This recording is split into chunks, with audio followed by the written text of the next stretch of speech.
سبحان الذي أسرى بعبده ليلا من المسجد الحرام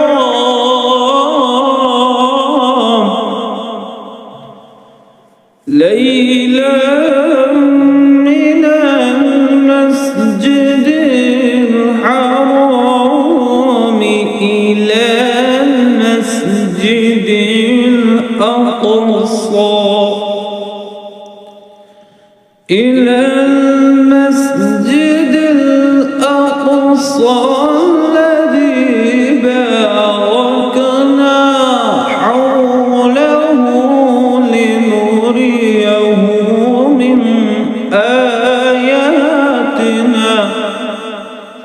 إنه هو السميع البصير.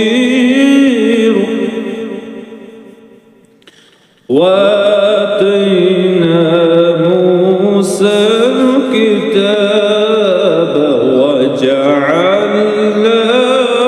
هدى